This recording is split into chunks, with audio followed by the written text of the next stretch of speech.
Ça m'est déjà arrivé d'avoir des réflexions, de me prendre « vous pouvez pas comprendre, vous n'avez pas d'enfant ». Ça, c'est une remarque vraiment que je trouve très inappropriée et très déplacée et très vexante. Parce que ça remet... Alors non seulement c'est douloureux avec mon parcours, voilà, mais en plus c'est insultant pour mes compétences. Et donc souvent c'est des parents que je revois pas. Voici la docteure Flore Chagnon. À 35 ans, elle est pédiatre à Péranchy, dans le département du Nord. J'ai un côté un peu sauver la veuve et l'orphelin. Si elle adore son métier, côtoyer des enfants au quotidien peut être difficile à gérer pour cette médecin qui tente d'avoir un bébé depuis près de 8 ans. C'est hyper dur. En plus des remarques désobligeantes de certains parents, elle doit faire face à un parcours de procréation médicalement assistée particulièrement éprouvant, à l'origine de graves problèmes de santé. J'ai fait un asthme aigu grave l'année dernière et j'ai fini en réa. Et ensuite derrière j'ai un asthme sévère qui est apparu. Aujourd'hui, son projet d'enfant est en suspens et elle veut partager son expérience pour libérer la parole sur ce sujet souvent tabou. Ma maman est docteur. Maman! Oui. Papa, c'est Maïla. Papa! Aïe. Vous écoutez Parentologie, le podcast qui donne la parole aux médecins et questionne leur rapport à la parentalité.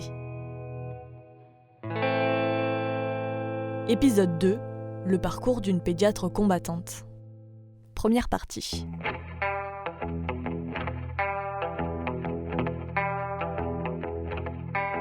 Un père réanimateur, une mère pédopsychiatre, un grand-père pneumologue, Flore a toujours baigné dans le milieu de la médecine. Sans surprise, elle a suivi cette voie après le bac. Pour autant, au début de ses études, la pédiatrie était loin d'être une évidence pour elle, qui avait eu de mauvaises expériences avec les enfants en tant que baby-sitter.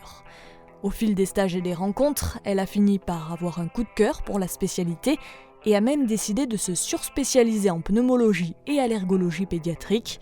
C'est pendant cette période de post-internat que son désir d'enfant est né. Notre parcours de PMA, on a commencé à y penser quand j'étais assistante. Et quand j'ai annoncé à mon chef de service que voilà, j'allais devoir faire un premier cycle d'insémination, ça nécessite beaucoup d'organisation, il faut aller faire des échos, etc. Sachant que je travaillais dans un hôpital mère-enfant, donc les échos, je les faisais à l'hôpital où je travaillais, enfin c'était pas très... Voilà. Bah, il a un peu tiré la tête, quoi. Il a dit, c'est pas très pratique. Ça a été sa première réaction. Après, secondairement, il a dit, je suis désolée que ça te tombe dessus, j'imagine que c'est douloureux, voilà. Mais la première réaction, ça n'a pas été... ça a été, ah là là, ça va retomber sur le service. Comment vous l'avez pris personnellement ? Ah, ça très mal, parce que c'est effectivement déjà un sujet très douloureux, et donc le fait qu'en plus on me mette des bâtons, enfin c'est pas qu'on me mette des bâtons dans les roues, mais c'est qu'on me fasse comprendre que en plus de tout l'impact que ça allait avoir sur ma vie perso, sur ma santé, etc., ça allait impacter le service et que quand même c'était pas pratique. C'est pénible, quoi. Finalement, la PMA, on l'a pas débutée quand j'étais hospitalière, parce que du coup, c'est à ce moment-là que j'ai fait un gros burn-out et j'ai fait un état de stress post-traumatique de l'hôpital, sur des gardes où j'ai eu des situations très très anxiogènes. Et du coup, j'ai été déclarée inapte à l'exercice hospitalier par la médecine du travail. Donc j'ai été en arrêt pendant plus d'un an. Mon mari s'est installé à ce moment-là, donc vraiment c'était pas le bon moment, on se mariait, donc bon voilà. En plus on allait dans les îles, c'était au moment du Zika, c'était vraiment pas le bon moment. Clairement la gynéco était là, non, on fait pas ça. Et du coup, on a commencé notre parcours de PMA, j'étais déjà libérale. Donc ça demande beaucoup d'organisation, et en plus j'étais remplaçante, donc... quand on est remplaçant, en tout cas moi c'est comme ça que je voyais les remplacements, même si ma médecin me disait il n'y a pas de souci, t'en fais pas, ma médecin remplacée me disait il n'y a pas de souci, t'en fais pas, tout ça, moi je gardais les habitudes médecins, les horaires des médecins, les machins, les trucs. Et en fait c'est toujours très embêtant de devoir annuler des consultes en dernière minute, de pas savoir quand est-ce que ça tombe, d'avoir des échos toutes les 48 heures, ou peut-être 72 heures, ou peut-être voilà, puis en fait on peut pas tout à fait anticiper. On peut rien programmer en fait quand on fait un cycle de PMA. Et moi j'ai jamais pris des jours, j'ai jamais coupé mon planning en disant c'est tout, j'annule 15 jours et voilà. Mais voilà, du coup c'est ça qui était pénible, c'était de devoir valser tout le temps avec le boulot, etc. Voilà. Et en libéral, quand on travaille pas, on n'est pas payé. Donc en tant que salarié, les femmes en PMA, elles ont droit à des jours de congé qui sont inclus dans leur package, entre guillemets, et c'est super, hein, c'est pas du tout une critique, c'est très très bien, voilà, mais en libéral, c'est pas le cas. Quand on est indépendante, du coup, Ça a entraîné pas mal de pertes de revenus, pas mal de perturbations du planning, pas de friction avec les médecins remplacés parce que j'avais été honnête avec elles sur, en fait, je suis en parcours de PMA, donc ça va se passer comme ci, comme ça. Et elles ont été adorables, enfin vraiment. J'ai jamais eu aucun souci avec mes collègues libérales. Les libéraux sont bien plus bienveillants, je trouve, que les hospitaliers sur ces sujets-là. Enfin, il y a des bonnes raisons pour lesquelles on part de l'hôpital, mais ça en fait partie.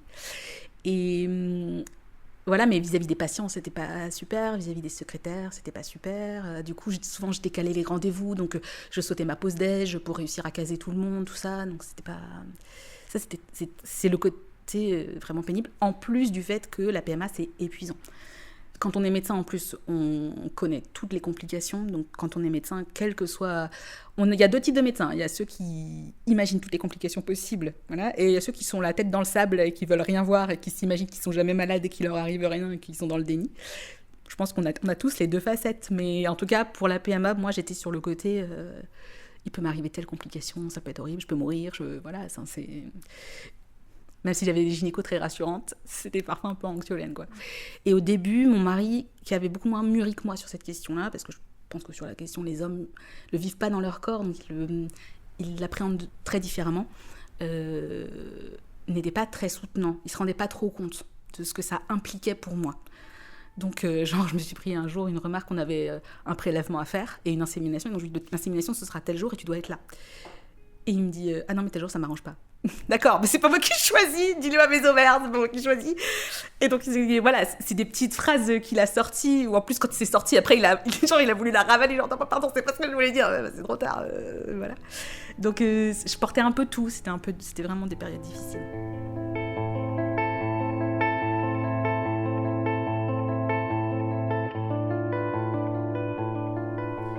Comment vous vivez le fait au quotidien, voir beaucoup d'enfants, beaucoup de parents, comment vous gérez tout ça?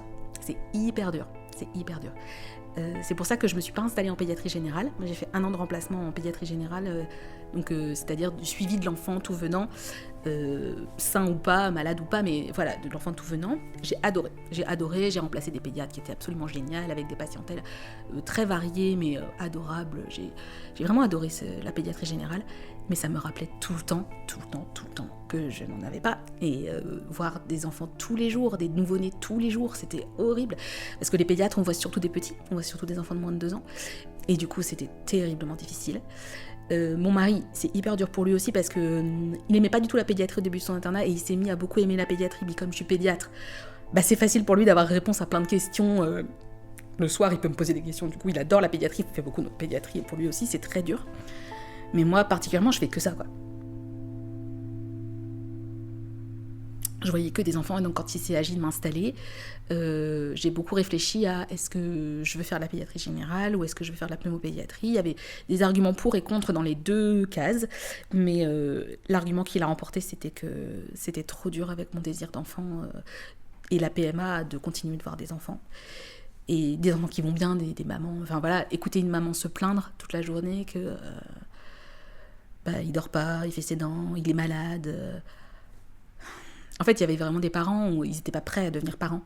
Et du coup, c'était hyper dur de me dire, mais pourquoi eux, ils y arrivent et pas moi, quoi. Donc, c'est vraiment l'argument qui a fait que j'ai pas choisi de m'installer en pédiatrie générale. En me disant, je me ferme pas la porte, peut-être que je me retournerai vers la pédiatrie générale. C'est ça qui est super dans ma spécialité de pédiatre, c'est qu'on peut faire énormément de choses. Mais c'est ça qui a fait que je me suis détournée de là. Et notamment une situation en cabinet où une maman est arrivée, c'était pour un bilan de 2 ans. Et elle a claqué son bébé sur le sol. Et elle a dit « J'en peux plus, comment on peut le donner à l'adoption ?» Et elle est partie. Elle est partie du cabinet. Elle m'a laissée avec l'enfant. Et l'enfant, il était adorable. Je pense qu'à la maison, il était adorable, tout mignon, il me regardait avec ses grands yeux. C'était horrible. Et c'est une des dernières consultations que j'ai faites de pédiatrie générale. C'était une des dernières semaines. C'était déjà prévu que je m'installe et tout ça.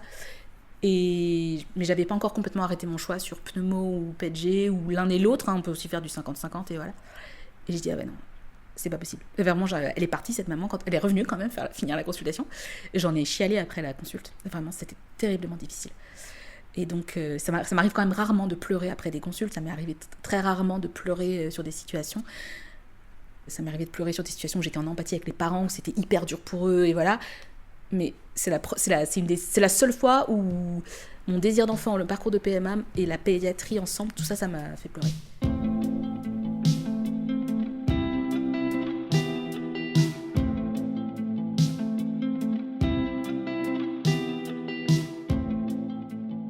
Vous venez d'écouter la première partie de Parentologie, le parcours d'une pédiatre combattante. Suite et fin de ce podcast dans la deuxième partie, déjà disponible sur egora.fr, Deezer, Spotify, Apple Podcast et Podcast Addict.